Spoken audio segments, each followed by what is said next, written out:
There are moments in Formula One history when everything seems to slip out of control, even for the undisputed dominators of recent years. Red Bull, the team that brought the entire paddock to its knees for 3 seasons, is now facing one of the toughest tests of the modern era. 2 races, just 2 rounds, Austria and Silverstone. That could decide the fate of Max Verstappen's world title defense. It's not the media saying this. It's not paddock speculation. It's coming from the very people who built this project piece by piece. Red Bull's chief engineer, Paul Monaghan, has called it a critical test. And he's right, because if they fail, they could lose everything. The start of 2025 has been anything but dominant. McLaren has overtaken Red Bull in raw pace, and while Oscar Piastri and Lando Norris continue racking up points and podiums, Verstappen is struggling, often alone, with a teammate who can't even finish in the top 6. The RB21 simply isn't good enough. Not in long runs, not in tire management. And, even more worrying, it's no longer reliable under pressure. The last few races have made that clear. Verstappen's gestures, words, and body language confirm it. In Canada, Verstappen cut his interviews short. He ended a conversation with Ted Kravitz, annoyed by a criticism of the team. And then there's the super license.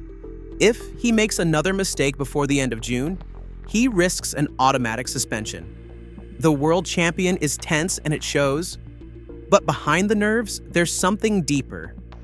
A car that's not responding, a team that's lost its development direction, and a championship that's slipping through their fingers, just when it seemed to be secured back in February. Red Bull's problems don't stop with Verstappen. The second seat has become a liability. Yuki Tsunoda and Liam Lawson are not performing at the required level. Even Monaghan has admitted it. Silverstone and the Red Bull Ring will show us exactly where we stand compared to the others, especially in long-run pace. It's no longer about domination, it's about survival. And if Spielberg gets hot, things could go from bad to worse. Tire management has become their Achilles heel. The problem is so serious that for the first time in years, Red Bull appears to have dropped any ambition in the Constructors' Championship to focus solely on Verstappen. A drastic decision that reveals just how much internal confidence has collapsed. And yet, Max is still there, third in the standings with 155 points. Behind Norris and Piastri, yes. But ahead of Russell, Leclerc, and Hamilton. It's not over. Far from it. Helmut Marko knows that well.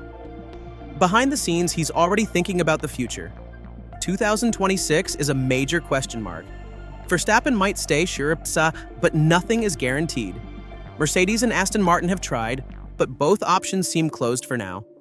Mercedes has just renewed George Russell's contract. As for Aston Martin, rumors suggest Max has already turned down any discussions. The real turning point will be Red Bull's new independent engine with Ford. If it performs, Max will stay. If it disappoints, the split may only be a matter of time. And Marko? He's already picked his next Verstappen. His name is Arvid Lindblad. He's 16 years old, racing in Formula 2, and currently third in the overall standings. Marko openly compares him to Max. He sees not only a worthy successor, but a future world champion. In an interview with Motorsport NL, Marko said he was very impressed by the young driver. And when Marko speaks that way, there's always a reason. Meanwhile, the paddock is watching the situation closely. While everyone focuses on Norris, Piastri, and McLaren's resurgence, few seem to realize that Verstappen could still flip the table. Silverstone and Spa are unpredictable circuits. If it rains, if something happens up front, if Norris and Piastri trip over each other, as has already happened, Max can get back in the game. But he has to be flawless. He has to seize every opportunity. He has to return to the version of himself that once dominated. And that leads us to the most important question of all. Does Verstappen still have that hunger? Or is Red Bull's internal crisis slowly breaking him down from within? There's a detail that few have noticed, but it could rewrite the entire narrative of this championship. Max Verstappen has not given up yet, despite the numbers. Despite a car that seems to reject every comeback attempt. Despite the tense atmosphere in the Red Bull garage and a paddock that smells decline. The 3-time world champion is still fighting. And paradoxically, it's right in the middle of the storm that true champions are rediscovered. The races in Silverstone and at the Red Bull Ring won't just be a technical exam for the team. They will be a psychological test for Verstappen. Because it's no longer about winning as a dominator, but about surviving as a strategist. About withstanding the pressure and not collapsing when everything is going against you. The question is simple. Can Max adapt? Or was he built only to dominate, not to chase? The answer will also come from those around him. And this is where the future comes into play, because while the present is burning, Helmut Marko is already looking beyond the horizon. Arvid Lindblad is much more than a promising talent. He's a signal, a message, a transition already written.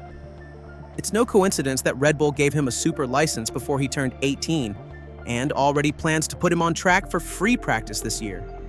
It's no coincidence either that they've already lined him up for Racing Bulls in 2026. But there's an even more revealing detail. Lindblad won't be replacing Liam Lawson as many expected. They will race together, because Tsunoda is now out of the project.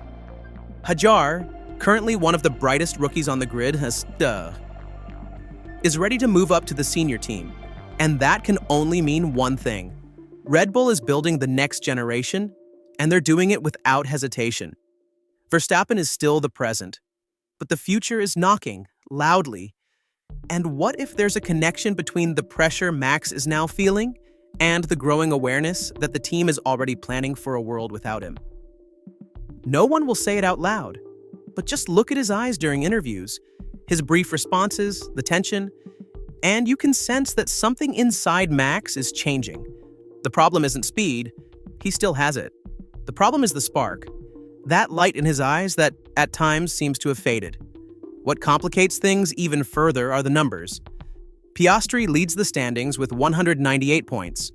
Norris follows with 176, and Verstappen is at 155. It's not a chasm, but it's far from comfortable. Every mistake could be costly. Every point left on the table could be decisive. And most of all, every internal conflict, like the one he's clearly having with his own garage, can turn into a double-edged sword. Let's not forget, Red Bull has lived through this kind of situation before. The last time a world champion began to question the team, the result was a departure.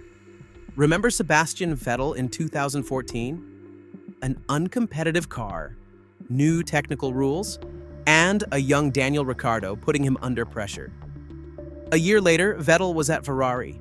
Today, the situation isn't so different, and Lindblad could easily be the new Ricciardo in this story. That said, Red Bull still holds the cards to change everything.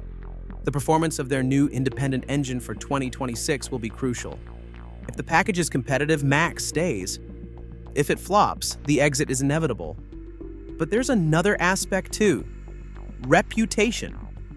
Red Bull cannot afford to lose the most successful driver in its history over strategic or management failures. And they know it. The next two races won't just be a test for Verstappen, they'll be a judgment day for the entire Red Bull system. Because if they fail again, it won't just be the title that slips away. It will be the team's identity itself that shatters. And in a paddock where McLaren, Mercedes, and even Ferrari are on the rise again, losing Max now would be more than just a sporting defeat. It would be a fatal blow to the credibility of a dynasty. So the final question isn't whether Max Verstappen can win the title. It's deeper, more personal, and more raw. Does Max still want to be the symbol of a team that seems to be preparing to live without him? If you too feel like we're on the edge of a seismic shift in Formula One, let us know in the comments. Your opinion matters. And if you believe Verstappen can turn it all around once again, then get ready. The next two races will be an earthquake. Thank you for staying with us until the end. If you want to keep uncovering the secrets, drama, and hidden truths of Formula One, click the video that's appearing on your screen right now. We'll see you there. And remember, in F1, the fastest doesn't always win. The one who survives the chaos does.